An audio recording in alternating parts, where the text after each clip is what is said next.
Oke, gue sambil buka dulu. Gue sambil. Hai, halo, halo. Hai. Halo Ken, tadi gambar lu kabur semua men, makanya sekarang udah jelas sekarang. Tadi suara aja. Ini gua testing dulu. Oke, oke. Aman?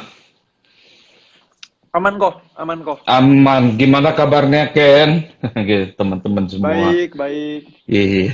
Ini Gua udah IG lama live banget gak pertama ketemu gua lu after secara. long. Oh Iya. iya, 2 tahun lah, 2 tahunan gua sama terakhir kita ketemu kan lu waktu ke Medan.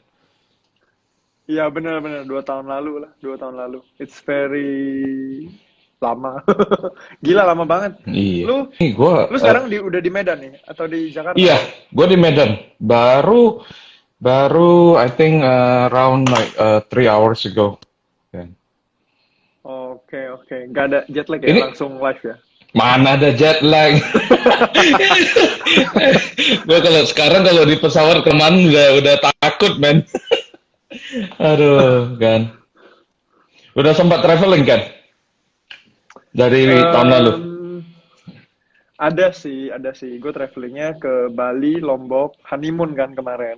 Jadi ya, Ya. well, gue lumayan sedih pas begitu nikah kan honeymoon itu di Lombok tutup semua waktu itu. Jadi kayak, oke, ini Bisa bener-bener fokus ya. honeymoon di mana dunia serasa milik berdua itu bener-bener berdua itu. Ya, fokus on the job. Ya, aduh.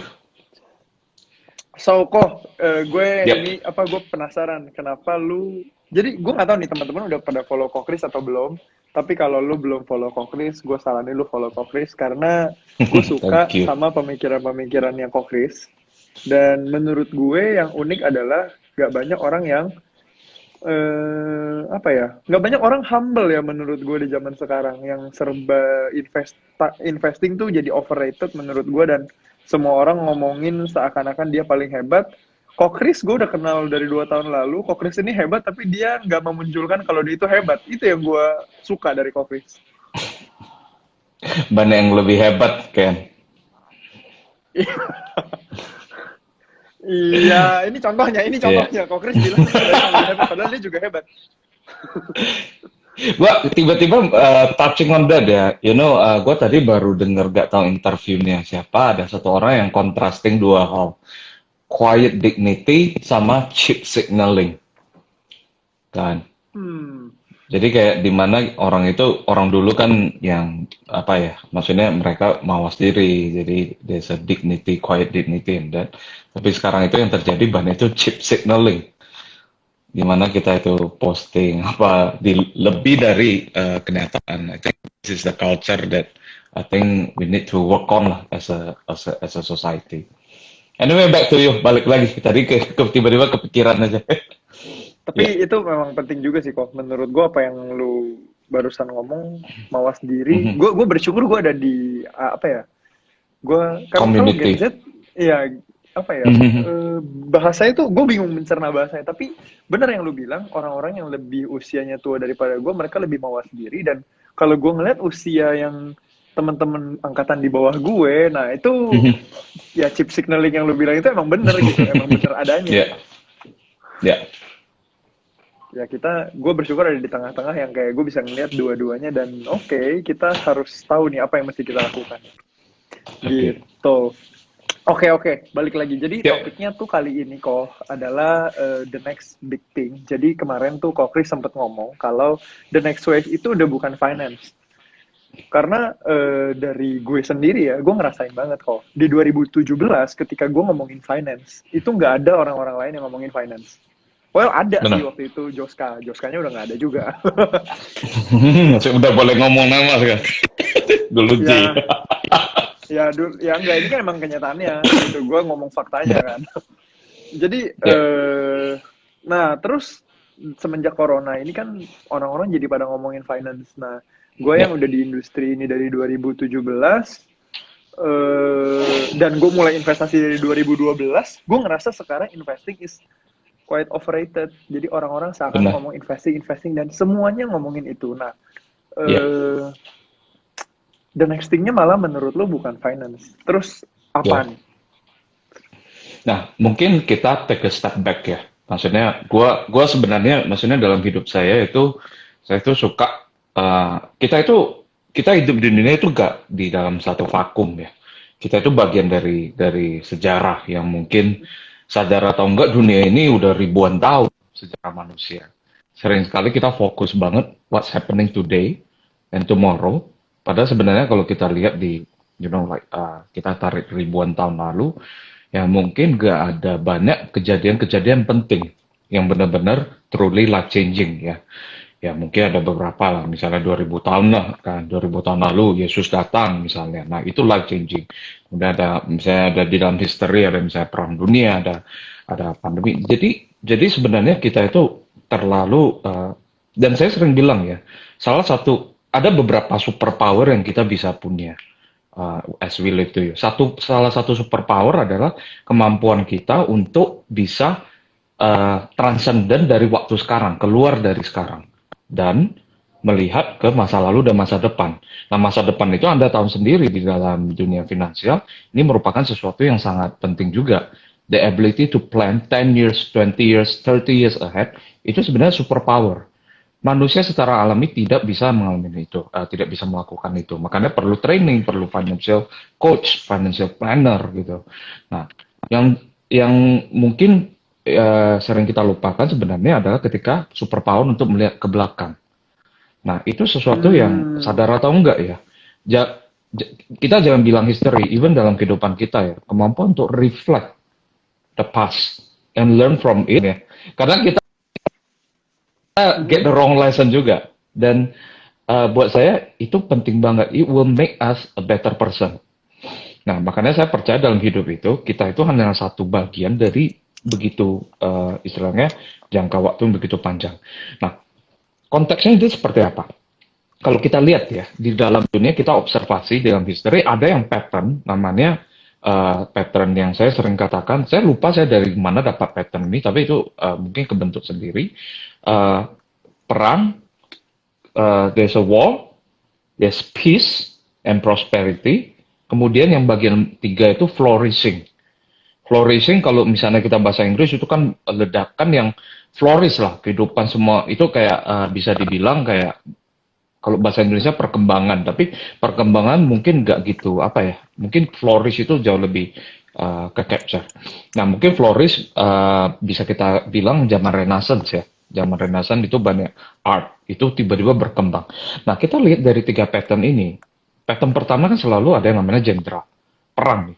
Nah, di situasi perang itu tidak ada yang namanya kestabilan. Makanya when you have power, when you have weapon, when you have army, the world belongs to you. Ya.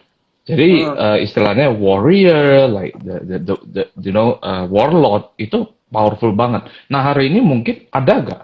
Dan ini nggak terjadi. Ini bukan masalah waktu juga ya, masalah geografis. Anda di dalam dunia sekarang ada tempat-tempat di mana when you have power is good gitu. Nah ini nggak penting. But when you have weapon, you have power is good gitu. Nah, kenapa ada power, kenapa ada perang? Nah, karena manusia itu ketika dalam zaman itu dia pengen yang namanya stabilitas. When you have power, people have stability.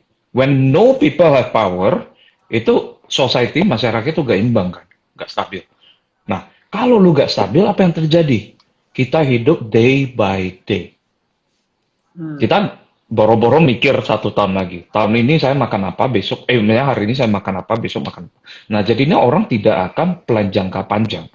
Makanya ketika jenderal-jenderal atau war ini terjadi, mencapai satu titik kestabilan, biasanya pemenang itu punya power, itu punya stabil. Ketika stabil apa yang terjadi? Nah, kegiatan ekonomi mulai keluar. Pengusaha, people can start, build things, bahkan mungkin Ya. buat restoran lah, bisnis lah, karena ada kestabilan. Kan, Hmm. kita tahu when we start something today as a business, it can last bukan saja hari ini, tapi itu 10 tahun lagi ini bisa makin besar. Ada Hmm. pertumbuhan ekonomi. Nah, that's the whole. Nah, di zaman ini orang-orang yang istilahnya memegang pinter ngitung-ngitung, mengerti, planning Hmm. jangka panjang 10 tahun, 5 tahun. Orang-orang yang mampu berpikir secara itu, orang yang kerja keras, bisa planning jangka panjang, itu akan flourish. Mereka akan berkembang. Mereka akan menguasai dunia. Termasuk investor. Investor di kategori Hmm. ini. Bayangin ya, investor kalau jangka panjang itu investnya berapa tahun? 10 tahun. Kalau misalnya dia tahu tahun depan ada perang, dia Ya takut ditarik dong. duluan. Iya. Benar, tarik duluan. Makanya tiap kali ada ketidakstabilan apa yang terjadi? Market turun. Turun, market turun. Ya, Ya. ya, ya, ya. Nah, biasanya di tahap kedua, gak selalu masuk ke tahap tiga. Jadi cycle ini gak selalu complete the cycle. Sometimes kita itu di crossroad. Makanya itu that's the decision of the society, decision of the young people. Mereka mau balik lagi ke tahap satu atau mereka akan ke tahap ketiga. Nah, di tahap dua itu apa yang terjadi? Itu sebenarnya nggak stabil. Because eventually, tadi saya kan bilang most people nggak bisa jangka panjang. Most people itu males, nggak mau kerja keras. Artinya, most people will be economically poor. We have to be careful on this Hmm. ya. Nah, jadi Gue kalau sambil nyatet kesenjangan nih kok. makin, Ini ya, seru banget thank you. soalnya. Nah, ketika Kalau nggak kesenjangan itu bisa. makan gede, ada resiko balik lagi ke satu. Nah, Hmm. makanya kalau kita lihat society yang sehat ya, kalau if we have been in some of the big city in Europe, in Amerika, itu kota-kota yang indah, kota-kota yang bagus itu terjadi ketika orang-orang yang kaya ini sebenarnya give back. Dia give back, they build the city, they make the city better. Karena udah stabil, kemudian udah makmur. Nah, question selanjutnya apa? Kan? Nah, ini bahaya banget ya ketika kita menggunakan duit sebagai ultimate purpose, ultimate measurement. Ini kita harus hati-hati. Karena when we do that, kita gak akan bisa lepas dari cycle kedua ini. Kan? Hmm. Nah, kita bicara tentang cycle tiga. Ini yang buat saya, ini saya sebenarnya I'm a Christian ya. Jadi secara pribadi dalam hidup gue itu akan dipengaruhi oleh worldview saya, pandangan hidup itu manusia itu seperti apa. Nah, kalau misalnya kita lihat dari sejarah manusia, kalau misalnya di dalam in Christian worldview, kalau gue bisa sharing sedikit, yaitu manusia itu semakin lama semakin dibebasin.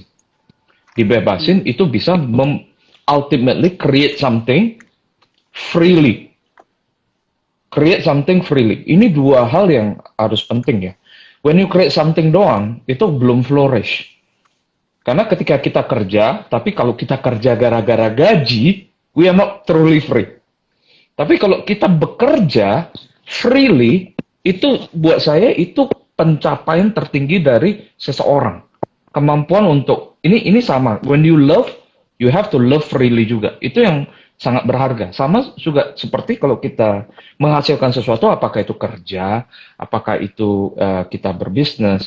Ketika bisa kita suka dan kita free to do it, itu pencapaian buat saya kepuasan batin yang tertinggi dari manusia. Some of you will know it. Beberapa dari kalian itu mungkin mempunyai kesempatan untuk bekerja di bidang yang kalian sukain. Itu sangat istilahnya don't take it for granted. Kebanyakan orang tidak mendapatkan kesempatan itu. Nah, tapi kalau kita perhatikan cycle ketiga, kebanyakan hal-hal yang istilahnya ketika kita bilang kita freely dan kita mendapatkan penuhan, ini adalah banyak sekali hal-hal yang sebenarnya tidak make economic sense di cycle kedua, tapi akan flourish di cycle ketiga. Nah, ini yang masuk ke Hmm. banyak ranah yang seperti education, ya, ranah seperti art, ranah seperti musisi, kan. Nah, jadi hari ini Anda lihat ya, banyak itu musisi, banyak artis yang merasa kayak, aduh, kenapa sih saya melakukan ini? Saya banyak teman-teman artistik saya yang bilang, Chris, saya jiwa gua itu menderita nih. Masa saya harus mikirin market suka musik seperti apa? Pernah kan dengar gitu? Kan? Iya, iya, Like gue pernah dengar, gue pernah even dengar. graphic designer ya, sometimes they hate their work, but they have to do it. Kenapa? Karena mereka dunia itu masih di cycle kedua. You still need to make money, belum cukup makmur, belum ada infrastruktur. Nah, kenapa saya membawakan hal ini? Karena sering sekali orang-orang di cycle kedua, ketika melihat profesi di cycle ketiga, sering sekali mereka mengukur dengan metrik di cycle kedua. Ya, ketika Oh, lu ya, buat ya, ya. musik, berapa orang yang bisa cuan berapa? Ketika lu menggambar sesuatu, bisa dijual harganya berapa? Nah, itu adalah kacamata cycle kedua. Nah, sama seperti ketika orang kacamata cycle satu melihat kedua, ngapain banyak duit? Gua ada pistol kok, gitu. Ngerti kan? Jadi, Gue cycle, gue nangkap nih. Jadi kalau yang gue lihat dari yang lu cerita nih kok, correct me if I'm wrong ya. Tapi beda negara, Mhm. beda cycle juga dong. Iya nggak sih? Benar. Makanya ada negara di mana kita bilang, oh, gue mau ke negara ini karena gue lebih, istilahnya di sana lebih lebih menghargai, lebih dihargai, Iya. lagi lebih dihargai, Secara makanya seni orang gitu pindah kan? misalnya. Iya, Iya, iya, benar. iya, Nah, iya. tapi we have to understand ya, hal-hal seperti musisi, seperti art, ketika kita pindah, kita hari ini kita nggak bisa bilang, oh karena di Amerika lebih dihargai, gue mau pindah. Gak bisa juga, karena you know, with art, with all this musician, itu diproduce locally. Jadi kalau hari ini lu artis Indonesia, begitu lu pindah ke Amerika, lu udah berubah. Konteks lu, arwah lu sebagai seniman langsung berubah. Nah hari ini kalau kita bicara finance ya, di Indonesia sama di Amerika, nggak beda jauh kan. Tapi kalau Mm-mm. seorang musisi, kalau dia pindah, pasti berbeda. Makanya secara art itu ya benar, secara secara negara atau society tadi saya bilang cycle itu terjadi di waktu yang berbeda dan di lokasi dan geografik yang berbeda. Nah, jadi kerangka saya menggunakan ini kenapa? Supaya teman-teman itu bisa mengerti ya. Jangan karena sering sekali mereka bilang, saya kan ada bilang banyak orang tua yang kecewa anaknya kayak, ya gue udah kerja susah payah, berbisnis susah payah, lu gak mau lanjutin, lu jadi musisi, mau makan apa? Sering kita melihat itu Oh berulang-ulang. iya, iya, iya. Gue ngerti, Nah, gue ngerti, gue ngerti. jadi sebenarnya apakah orang tuanya salah? Enggak juga, tapi purely karena mereka hidup di zaman yang berbeda, di zaman yang ketika sama kemakmuran itu not taken for granted. Hari ini infrastruktur semua itu istilahnya handphone 2 juta bisa dapat. You can create something. Kenapa? Karena infrastrukturnya udah ada. Mm-mm. Nah, saya kasih satu kerangka lain yang mungkin analogi lain ya, mungkin ini pendek, tapi teman-teman yang cewek jangan beranggapan ini seksis atau apa ya. But you look at it, kenapa hari ini semakin banyak ladies yang masuk ke dunia kerja? Dan semakin banyak kan yang orang wanita-wanita yang bekerja penuh waktu dia karir. Nah, Anda lihat 20 tahun lalu, that's not the case loh. Biasa cewek ketika dia udah menikah dia kan menjaga anak. Jadi ibu rumah tangga dia semen job. Kenapa? Karena di rumah itu kerjaan itu banyak sekali. Cuci baju, cuci piring itu semuanya dan secara tradisional itu banyak dilakukan. Nah, Anda lihat apa yang terjadi di Amerika itu sudah dilalui dan itu makin makin kencang trennya ketika ditemukan mereka start to create yang namanya kompor gas, yang namanya mesin cuci. Nah, orang Mm-mm. yang nggak pernah punya orang yang punya mesin cuci, dia nggak akan menyadari dulu itu cuci baju sesusah apa, kan? Heeh. Itu it takes a lot of time. Nah, once all this like cooking semua tool itu terjadi revolusi yang luar biasa di sana. Tiba-tiba waktunya terlepas, ya. Heeh. Nah, ini tren ini kita akan lihat ya, bukan saja di rumah tangga, bahkan di kantor ya. Anda lihat kantor dulu kan banyak kerjaan admin ya. Kerjaan admin sekarang kalau kita lihat larinya teknologi itu semakin dipermudah dengan adanya software dan semua. Nah, ketika itu semua dipermudah, waktu kita bisa di-spend di something else. Pertanyaannya, something else itu apa? Mm-mm. Makanya itu yang di tahap ketiga, ketika satu society mampu produce yang namanya art, kemudian pada saat yang sama, society itu bisa consume. Jadi selalu dua hal ya. And it's okay ketika jangan beranggapan bahwa kita consume itu sesuatu yang tidak baik. Nah, karena it takes both gitu. Karena kita nikmati ketika seseorang berdansa, kita melihat, wah cakep performance, kita bisa enjoy, itu bagus. Orang yang melakukan performance itu, ketika dia bisa di-enjoy, itu juga bagus. So, makanya di dalam, di tahap cycle ketiga ini, uh, tension, ketegangan antara producer sama consumer itu tidak akan sekeras sekarang. Sekarang kan sangat keras ya. Orang yang bisa produce sama orang yang consume itu makin lama itu makin terpisah. Jaraknya itu semakin gede. Nah, jadi itu buat saya itu cara saya melihat dari kerangka berpikir saya ya ke arah mana. Tentunya saya sebagai pebisnis, orang seperti seorang guru, you try to go toward that. Kita pengen ke sana. Itu yang kita cari. Ya, kalau kita nggak punya ini, you know what happen kan? What will happen is the biggest problem we have today adalah ketika kita menggunakan uang sebagai alat ukur untuk segala hal. Itu bahaya banget. Itu yang gue Money, ngerasa orang-orang lagi tampilin kok. Gue ngerasa kayak gitu banget. iya, benar. Tapi kan that's how the world ini mungkin it has to do with wisdom ya. Karena money is good thing. Saya selalu bilang sama orang, money is a good thing ya. Tapi it's not the best thing, kan? Iya, Kita kan ada yang namanya waktu, kita ada yang namanya duit, pengetahuan, relationship, and all of this thing is iya, valuable thing. Unfortunately, only money is portable, kan?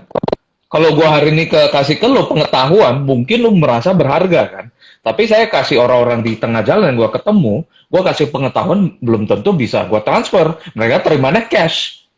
Nah, makanya money itu is the most versatile form of asset, but it is not the most valuable. That's why when we iya, chase something, jangan sampai menjadikan itu at the end of the day end goal kita, net worth kita kejar gitu. Sebenarnya iya, itu bagus iya. juga, tapi when you pull it too far, you know lah, semua metrik itu kalau kita tarik ke ekstrim menjadi istilahnya nggak bagus sebenarnya. Itu sih Ken. Gua ngerasa yang lu ngomong ini, lu baru ngomong 24 menit dan ini semuanya daging, kayak gila banget.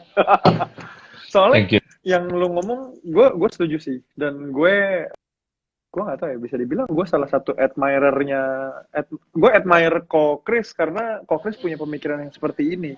Jadi gue ulangin sedikit Mhm, ya apa yang udah lu ceritain. Jadi buat mungkin teman-teman mhm, ada yang baru join, jadi tadi tuh Ko Chris bahas soal superpower zaman sekarang. Orang lihatnya kadang superpower buat apa lu bisa ngelihat masa depan tuh kayak apa. Jadi yang orang lihat tuh the next big thing. The nextnya apa nih? Nextnya apa nih? Tapi mereka lupa kalau ada superpower untuk melihat ke masa lalu. Jadi superpower masa lalu itu contohnya adalah ketika lu udah ngejalanin satu hari ini atau satu bulan ini, lu evaluate kira-kira ada kesalahan apa nih yang bisa gue ambil sebagai pelajaran supaya di kedepannya gue makin maju lagi, and so on and so on. Jadi penting buat kita bisa ngelihat masa lalu juga di diri kita sendiri, bahkan lu bisa ngelihat masa lalu dari zaman-zaman lalu. Ini yang Kokris contoh bawain tadi adalah kerangka berpikirnya Kokris dari zaman dulu perang, perang di mana itu nggak ada kestabilan, dan orang-orang yang punya power, punya weapon, punya army, mereka lah yang menguasai dunia. The world belongs to them gitu ya.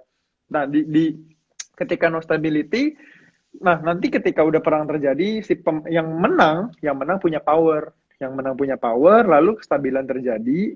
Ini masuk ke dari perang masuk ke fase kedua yaitu peace. Correct me if I'm wrong ya. Kalau gue sambil nyatet, gue ambil bacain catatan gue soalnya. Terus di di versi yang peace ini nih, di fase yang peace ini, orang-orang mulai buka usaha, mulai buka bisnis, terjadi pertumbuhan ekonomi. Nah, berikutnya fasenya adalah prosperity, dan berikutnya baru flourishing. Jadi flourishing itu tadi lu jelasinnya apa ya? Kok gue nangkep, tapi bahasa Indonesia gue bingung. Jelasinnya apa ya? makanya flourishing itu kayak kalau lu lihat taman Bingung. tiba-tiba musim semi, bunganya keluar semua berkembang. Lu mau bilang berkembang kayaknya gimana ya, kurang seret gitu loh.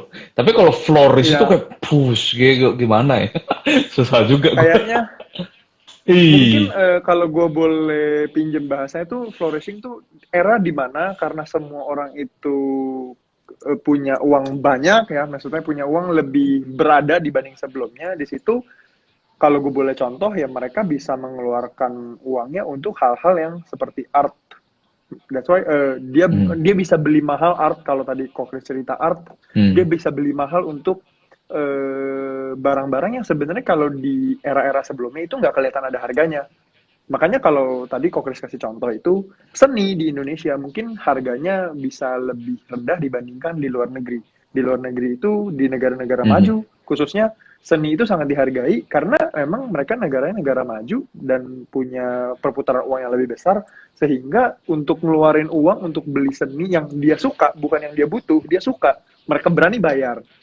mhm. Gitu, benar nggak kok kalimatnya? Tapi mungkin saya mungkin modifikasi sedikit.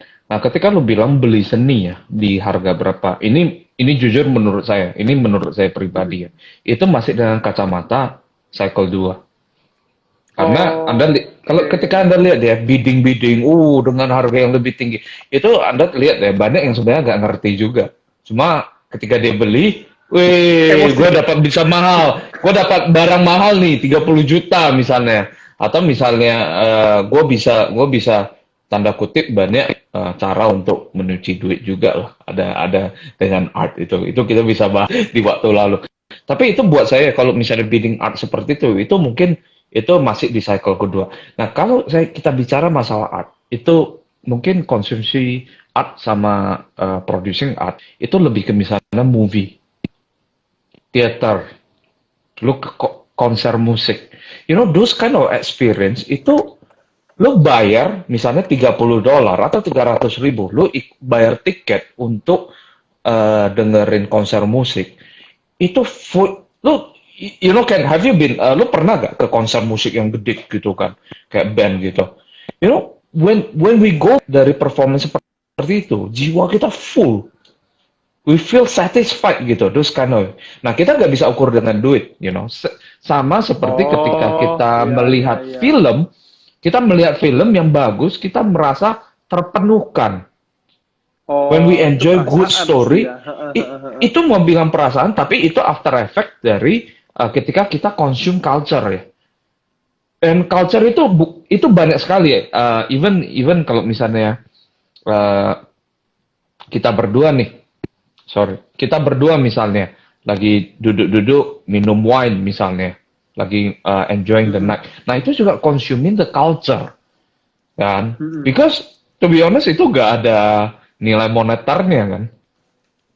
Iya So sih. so is something that yang bisa terjadi kalau misalnya cycle 2 itu terjadi prosperous, harus prosperous dulu. Prosperous sama flourishing itu beda ya. Jadi prosperous itu mungkin kita memiliki banyak uh, mungkin banyak istilahnya mau bilang banyak nilai atau banyak aset, tapi flourishing itu gak ada batasnya sebenarnya. There's no limit di dalam batas. Sama seperti kita belajar sesuatu. When we learn something, we flourish. Kita gak bilang kita prosperous, kan? Gue punya pertanyaan kok. Gak tahu nih, ini Hmm. agak di, gak tahu ini kontra atau enggak, tapi gue perlu nanya menurut gue. Kalau Iya. misalkan kita masuk ke area ke fase prosperous, di mana orang-orang itu banyak banyak duit gitu ya, isn't it inflasi justru menjadi naik tinggi gitu? Dan abis itu balik lagi ke fase di mana instability terjadi, yang kayak orang bilang krisis 10 tahun lagi ada, 10 tahun sekali ada. Bukankah itu puterannya ke situ kok? Jadi flourishing ini kayaknya bukan fase yang bisa dialami sama semua orang, nggak sih? Atau gimana? Prosperous, I believe, ini menurut, tapi ini karena school of thought saya seperti ini. Gue believe, makanya sebenarnya ini ada hubungannya ke bagian yang saya bilang, you can be, lu bisa punya banyak duit, tapi lu miskin. Sama, lu bisa gak banyak lu gak banyak duit, tapi lu kaya. Nah, itu you remember my statement di my story gue ya. Itu buat Iya, gue itu iya, iya, iya. sebenarnya challenge. Sebenarnya apa sih buat kita definisi kaya dan miskin? Lu banyak duit, tapi lu di satu island yang gak ada fasilitas, lu tuh miskin. Bener kan? Iya, iya. Kan? Nah, You can do jadi nothing gitu. sebenarnya kalau kalau kita lihat hari ini ya, kita bandingin sama mungkin 500 tahun lalu. Kalau orang mau pergi nonton konser hiburan, itu mahal sekali. Kan? Mm-mm. Sekarang kita mau denger lagu Spotify sebulan mungkin $10, 100 ribu. Iya. Kalau nah, kenapa seperti itu? Nah, hari ini Anda average people yang kerja mungkin ya dengan gaji 5 atau 6 juta per bulan, you can enjoy the song, the culture yang 500 tahun lalu mungkin bangsawan-bangsawan yang bisa nikmati. Nah, sekarang saya Hmm. tanya, are you richer today atau 500 tahun lalu dengan orang-orang bangsawan itu? I will argue hari ini walaupun kita mungkin punya duit yang lebih sedikit, itu kita lebih kaya. Jadi is Hmm. something that buat gue itu jadi perenungan ya. Buat apa hari ini misalnya ini terutama teman-teman saya yang banyak kan yang keluar keluar negeri sekolah. Banyak yang mungkin income-nya di luar negeri itu gak setinggi itu, tapi gak mau balik Indo. Hmm. Kenapa? Because mereka bilang living quality. Nah, itu yang katanya mereka di sana mereka Hmm. consume, mereka walaupun kerja ada namanya work-life balance. Nah, mereka gak mau pulang karena they perceive that the living quality is higher. They are not chasing net worth. They are chasing life quality. Oh, paham. Nah, di Gua Indonesia karena memang nangkep, kita gua lagi nangkep. lagi transisi mau ke cycle 3, mungkin belum banyak orang yang masih istilahnya understand this lah. Nah, orang-orang yang mungkin sudah bersentuhan dengan kekayaan ya, atau punya sesuatu ya, you'll know that money is not the solution for everything. Money will solve your Mm-mm. money problem, but Mm-mm. everything else dia gak akan solve. Karena banyak banyak masalah kita akarnya memang gara-gara masalahnya duit. Nah, masalah-masalah seperti itu, when you have money, it can be solved.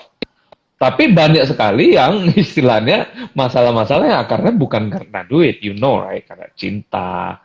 Kalau misalnya lagi jomblo gitu. Nah, itu susah kalau disolusinya pakai duit walaupun ada orang menggunakan duit untuk menyelesaikan masalah itu. Usually it doesn't end well sih. Gitu. Iya, iya, iya, iya. Thank you Iya. loh, Kok Chris. Ini Ya, gue nangkep sih. Yang nangkep yang lu ngomong ini yang gue tangkep ya. Nggak tahu mungkin teman-teman yang nonton bisa tangkapnya beda. Flourishing itu seperti manifestasi dari tiap orang bisa berbeda-beda bentuknya, iya nggak sih? beda, pasti beda, Kayak pasti beda. iya. Jadi itu Tapi lebih tapi ke when personal life juga, personal belief juga. ya.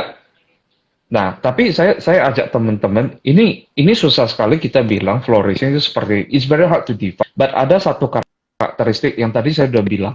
When we talk about flourishing, itu unlimited. You cannot measure it. Saya kasih contoh beberapa. Tadi kan when we consume culture, ketika kita puas nonton satu TV, kita nggak bisa measure, tapi we feel full. Ya, ketika Mm-mm. kita punya, ini yang kedua yang sering sekali orang tidak punya kesempatan untuk punya, yaitu relationship. You know, when Iya. you have, you know, in a husband and wife yang ketika pasangan suami istri harmonis, itu ada satu kepenuhan, lu gak bisa measure. Lu gak bisa bilang, oh mereka harmonis ya 100 atau 120. But it's very binary. You are either full or you are deprived.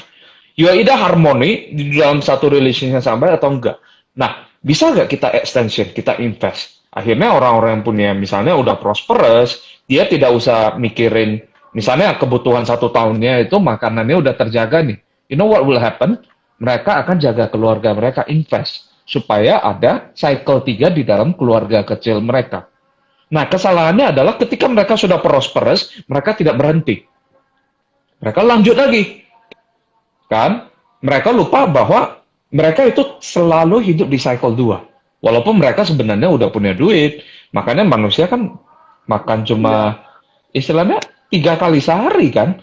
Ngapain lu makan sampai cari makan yang sampai 1.000? Karena ini banyak sekali orang-orang yang suka kerja supaya kita bilang apa? 8 generasi tidak miskin. Buat apa istilahnya? Kan? Tapi jaga dulu itu kan cycle 3-nya di keluarga. Gue nangkep kok. Ini kalau gue boleh relate ya ke zaman sekarang Mhm. ya. Banyak orang itu cari duit, dia investing, tapi dia nggak punya tujuan keuangan. Jadi dia muternya di situ. Ya, Ibaratnya kalau kalau kemarin gue sempat live, gue ngomong gini, lu main bola di lapangan sepak bola nih, tapi kagak ada gawangnya. Nah itu lu muter-muter aja di situ kan. Jadi nggak benar. ada goalnya, nggak ada tujuannya, lu nggak nge-set tujuan keuangan lu apa. Jadi ketika lu punya duit, lu puterin lagi duitnya. Jadi kesibukan lu cuma ngomongin duit dan lu ngukur orang pakai network. Lu jadi Ya, ngukur orang itu, bahkan lu ngukur diri sendiri pakai uang, bukan dari happiness atau fulfillment di dalam hidup lu, ya nggak sih? Dan ya. zaman sekarang tuh gue ngeliat itu banget. Sedangkan Dan yang harusnya dia media ngomongin, juga media juga memperkuat itu sebenarnya. Media juga memperkuat itu. Because dia that's what people menampilkannya look gitu for kan. juga. Iya bener, Iya, bener-bener. Jadi kayak everyone keukurnya tuh bukan dari happiness level mereka, kayak mereka nggak ngomongin happiness atau fulfillment, tapi ngomongin soal duit dan media juga ngomong apa? Media pun nampilinnya duit, jadi orang-orang ngejarnya duit. Dia lupa benar. sebenarnya apa yang harus dikejar dalam hidup, padahal bisa datang sendiri. Hmm. bener. Tapi to give a counter perspektif ya. Karena kebanyakan orang juga masih di cycle satu dan baru memulai cycle 2 kan. Misalnya nih baru mulai kerja ya, baru mulai kerja Mm-mm. susah nih, dia hidupnya nggak stabil kayak saya bilang, malam belum tentu taruh mau belum tentu mau tahu mau makan apa. Ya mau gak mau kita harus kerja, kerja duit gitu. Nah, sebenarnya itu memang ya tiap orang diberikan starting point yang berbeda-beda. Kita harus akuin itu. Nah, memang isunya adalah ketika lu udah di cycle 2 lu udah prosperous, what are you going to do? Are you going to keep going on? Atau atau you start to think, can I go to cycle 3? Atau bahkan orang yang misalnya orang yang di cycle 3 karena tekanan society itu merasa kayak kenapa ya saya gak ada yang menghargai, duitnya gak ada, akhirnya masuk ke cycle 2. Nah, society ini celebrate terkadang ya.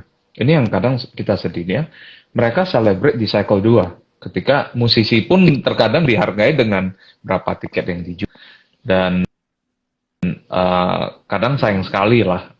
Dan hari ini kalau anda yang di cycle 3 ya, yang di dalam dunia art, sport juga, education, ya, kuliner, anda kalau chef itu, a lot of chef are quite, expressive in their art.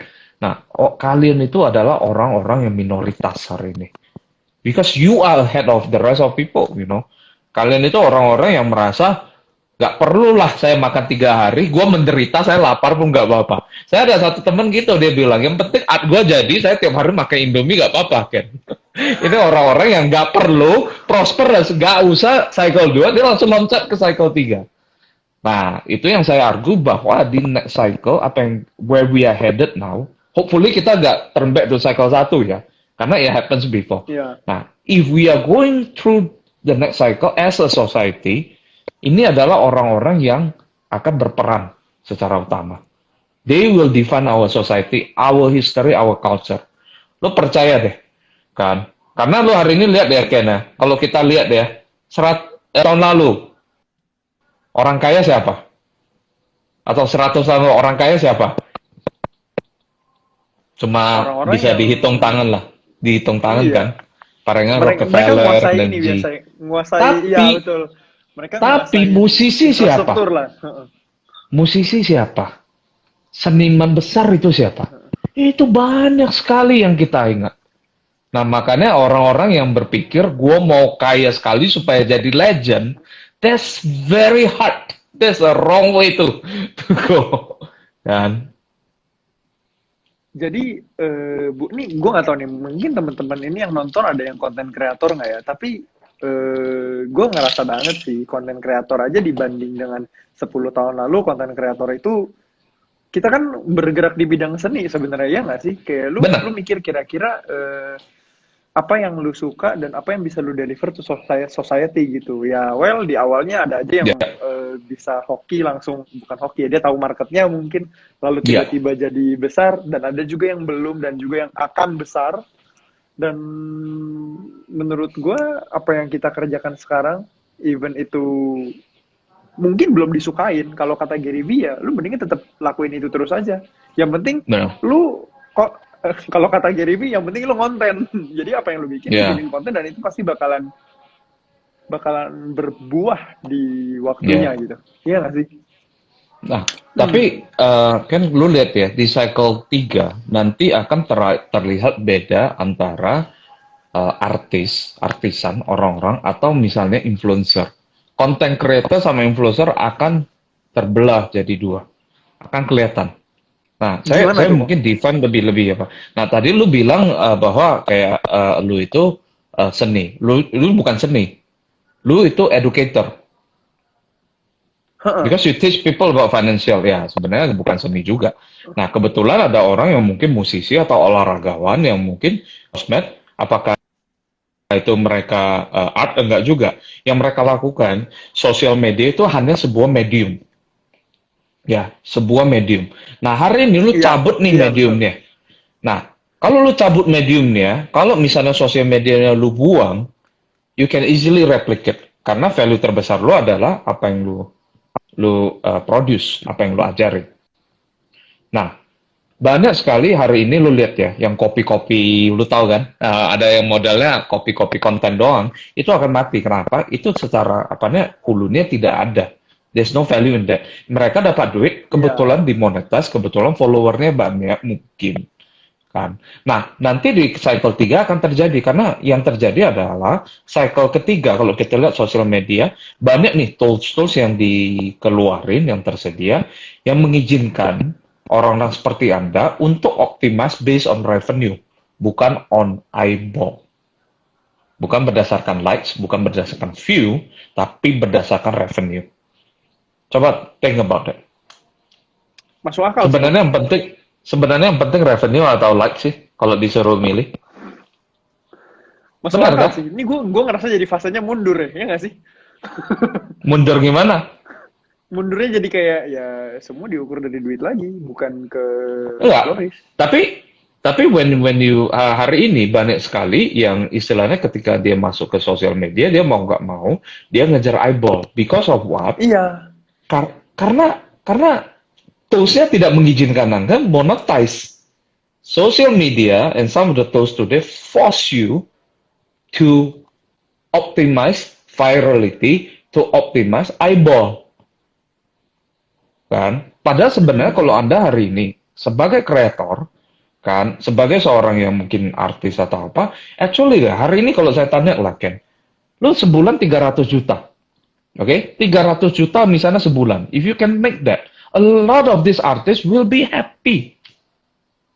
Mereka happy kok. Maksudnya gak usah sampai lu duitnya bermiliar-miliar. Lu sebulan bisa dapat 300 atau bahkan lu bisa 50 juta sampai 300, that's fine with them. They can feed their family, they can do and everything, they can enjoy life and they can focus on their craft. Kan? Iya. Nah, kalau lu tanya artis-artis ini, lu pilih 50 juta per bulan atau 500 juta per bulan, tapi kalau 500 per bulan, you need to build a team, you need to hire accountant atau apa, dia bilang, sorry, gua ambil 50 aja. Most of them will do that. Bener kan? Karena gua mau fokus misalnya nyanyi aja gitu misalnya. Gua gak Iya, mau iya, urus iya. itu, admin semua gitu. I have less money, but I have more time gitu to do the things I enjoy gitu. Nah, hari ini Iya, iya. once you hit that, nah pertanyaannya lu ngejar revenue jadi beda ya. Tadi memang ngejar revenue bukan lagi soal Iya. soal revenue, but what is the can you reach at least yang decent amount of income lah. Decent amount yang income yang Iya. bisa satisfy fulfill your needs as a person gitu.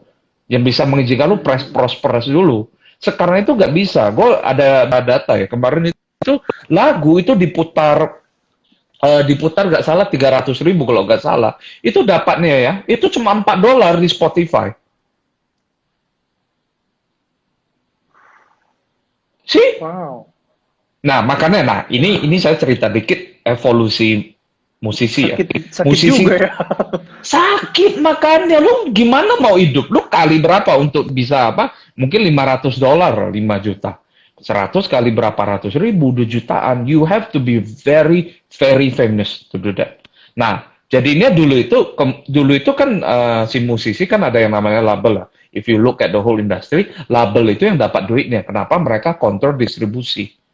Iya. Sampai Mereka sosial media ngontrol. datang, sampai Funnelnya teknologi mereka yang datang, pegang. they force all these creator, musician to provide free content.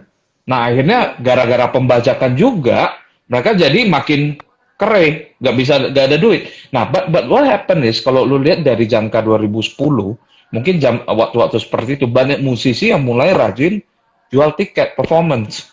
Iya. Nah, buat performance ya, if you look at it is hard work, tapi lu hitung-hitung aja, kalau ada 10.000 audience, lu kali 50.000 sekali konser itu berapa? Setahun lo kali touring berapa? Makanya musisi jadinya main source of income mereka jadi touring, kemudian jual merchandise. Iya. Ya. Nah, kedepannya, you look at it, kalau kita berkaca sama musisi, what will happen? All this content create, you people like, like a lot of people, whether it's music, whether it's education, mereka akan make decent, reasonable amount of money by, not by, Yes. bukan dengan monetize konten mereka, but by having a relationship dengan sekalian. Sama seperti sekolah Yes. sebenarnya. Keles gitu Yes, kan. indeed. And today Benar. itu kalau misalnya kalau lu sekolah itu satu orang bayar sebulan misalnya 2 juta kan per bulan.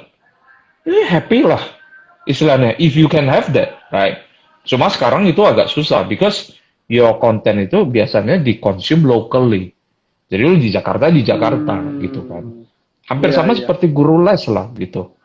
Kan, tapi guru les kan Hmm, sekarang itu mungkin nggak spesifik gitu. oke, oke. Ini yang kok Chris ngomong dari tadi bener sih. Soalnya di zaman dulu si artis itu funnelnya harus lewat orang lain, sekarang funnelnya dia sendiri yang pegang. Dia Tinggal sendiri pinter-pinteran dan aja, dia funnelnya dia tahu nggak sendiri. cara aturnya. Nah, dia sendiri dan dia mampu use the best channel. Iya, Kemudian dia bisa monetize juga. Kan. Jadi itu dia harus bisa sesuatu monetize, yang betul. menjadi ya dan tools itu dulu gak ada ya. Kayak Instagram hari ini, you know your follower, nggak tahu lu mau spot followernya nggak bisa kan. Mau gak mau, you need to have certain level of misalnya offline event di mana lu ketemu nih kan, atau misalnya ada kumpul-kumpul, gathering, spesial backstage spesial untuk your best fans kan. Mungkin teman-teman yang baru tahu, penulis juga ya. Penulis is one of the profession yang bakal flourish. Di US sana udah ada yang kayak yang namanya Substack.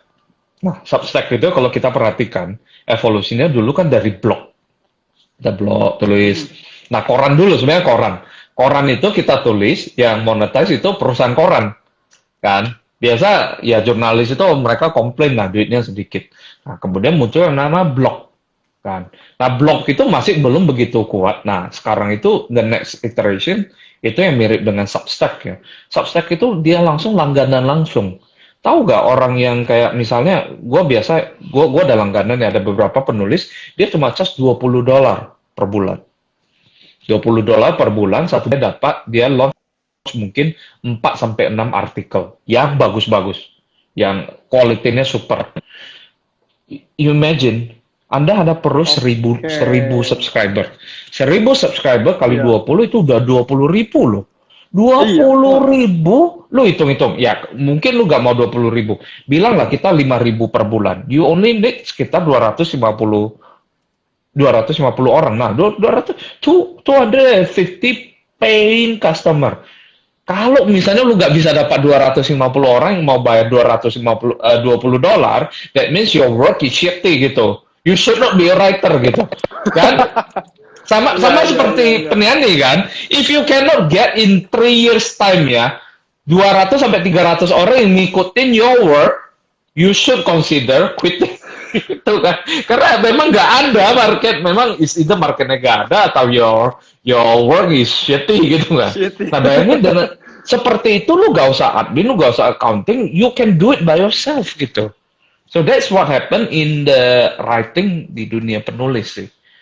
Dan satu persatu segmennya Anda akan bisa lihat sendiri apakah di sport mungkin agak susah ya karena mungkin terlalu kompleks gitu. But I think when it comes to music, education, tadi writing itu we are in the kita bakal pindah ke sana. It's getting better for these people. Yeah. Oke. Art, NFT sekarang kan baru-baru kan sekarang kan NFT juga udah mulai Iya, keluar. NFT. Nah itu saya gak Rame. saya masih observe, but it's one of the two orang bisa langsung monetize langsung gitu. Dan Gue ngerasa ya memang bener sih. Yang lu ngomong mostly memang belum kelihatan banget, tapi sebagian sih udah kelihatan sih menurut gue kayak art dan lain-lain. Kita kayak lihat di Instagram, di TikTok dan lain-lain.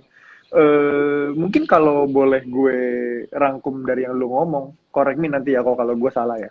Gue ya ngeliatnya sih gini, art di masa depan itu sekarang kita lihat dulu di diri kita sekarang. Jadi kan kalau kita ngomong what's the next big thing, dari tadi ini Kokri sudah ceritain ya. Gue sih ngerasanya adalah setiap orang pasti punya talent. Nah, pertanyaannya, lu harus gali talentnya lu itu apa supaya nggak jadi shitty tadi kata Koko. Apa nggak jadi ampas gitu kan? Jadi ya at iya. least ketika lu ngomongin konten ya lu yang nanti bakal jadi funnelnya, lu yang harus belajar cara monetize-nya tuh gimana. Kalau kayak contohnya gue ya, gue di Ken Anderson maupun di Gadrich, gue ngerasa kok apa yang kami kerjakan dari 2017 tuh di awal memang nggak kelihatan hasilnya, tapi begitu masuk ke 2002, 2018, 19, 20, 21, kami ngerasa kok ada ininya lah, bukan cuman bisnis educationnya doang, tapi bisnis medianya pun kita jadi funnel buat orang lain gitu. Orang orang pay something to us untuk promote their stuff, promote their product gitu. Mhm. Kita kasih review apa yang mereka kerjain kan, apa yang mereka bikin kita kita pakai dulu terus kita kasih review. Dan di masa depan gue rasa emang ini bakal jadi booming karena gue kan ngerasa market financial itu tiba-tiba jadi rame, banyak banyak orang-orang ngomong financial. Yang bertahan Ya, adalah mereka yang punya reputasi, karena ngomongin benar. finance itu ngomongin soal trust. Jadi nggak bisa sembarangan orang ngomongin ini katanya ikut kelas ini bagus dan lain-lain. Menurut gue nggak bisa kayak gitu. Jadi butuh waktu, butuh kepercayaan, reputasi, dan juga nanti setelah ini ibaratnya nanti pasti ada rame, semua grafik tuh pasti kayak gini gak sih? Gue nggak tahu tuh nama grafiknya apa, tapi Stabil, ada stabil. peaknya dan ada Nggak tuh langsung turun dulu. pasti pasti Tergantung. ada, iya ada stabilnya, nanti ada turunnya juga gitu kan. Sisanya yang bertahan. Nah, habis itu gue ngerasa juga ketika market finance ini rame, gue pun sebagai founder dari Get gue tuh ngelirik industri mana sih yang lain nih, industri lain mana nih yang kayaknya bakal berkembang. Dan gue ngerasa art, mereka para seniman, para teman-teman konten kreator yang bikin konten lucu-lucu, gue rasa they're the next thing gitu. Ya, Karena mereka yang rame, mereka yang apa ya bilang, mereka yang punya banyak followers, mereka yang punya banyak fans adalah mereka yang punya karakter berbeda dari teman-teman lain, ya nggak sih? bukan karakter berbeda aja, tapi otentik. Kan? Otentik, iya ya, otentik, otentik. Otentik. Kayak You gue can be punya the temen same, tapi Avan. as long as you authentic gitu.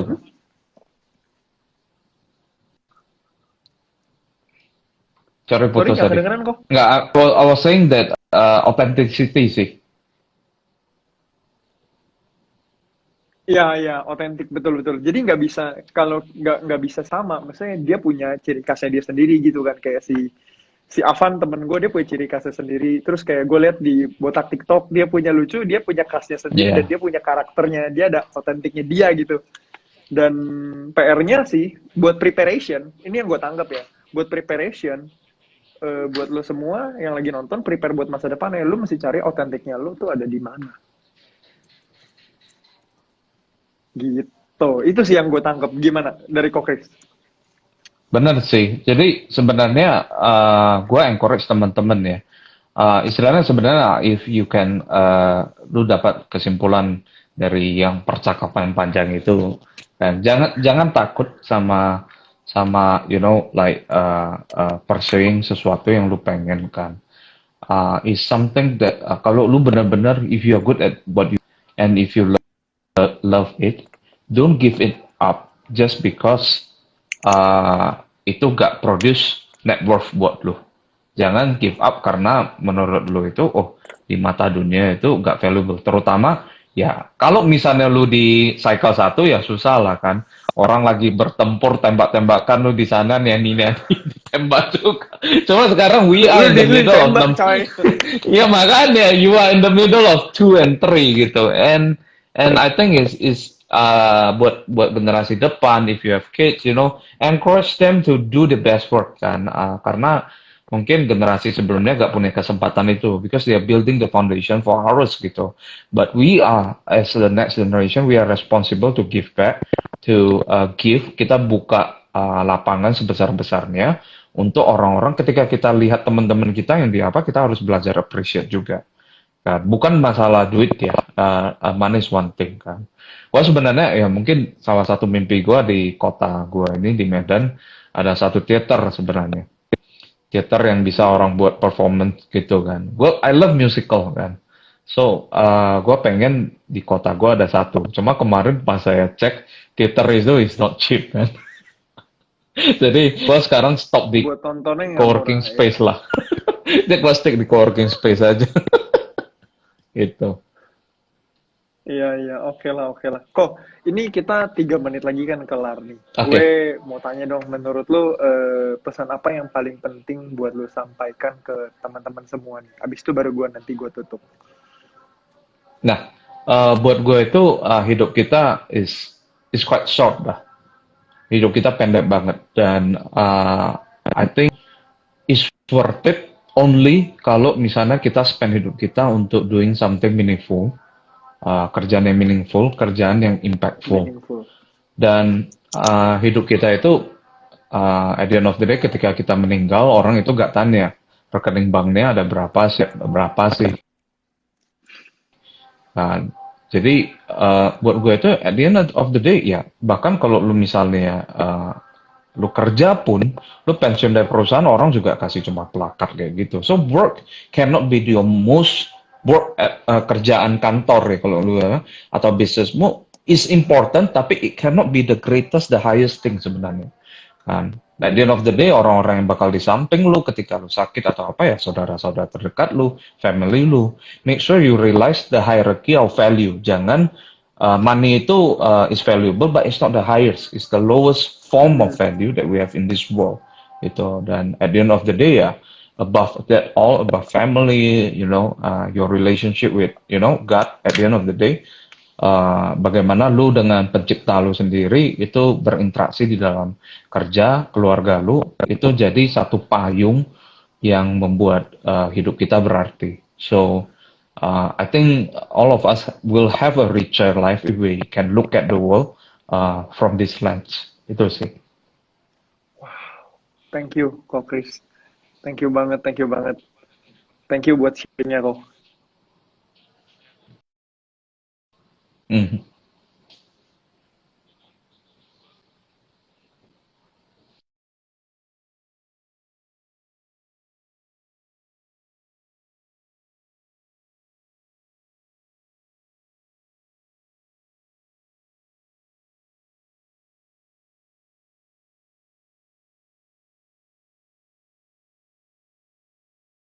Duit bisa dicari, tapi lu punya hal-hal yang bisa jadi lu kehilangan kalau lu terlalu fokus sama duit. Ada waktu, ada relationship ada ke sesama, juga ada ke pencipta lu.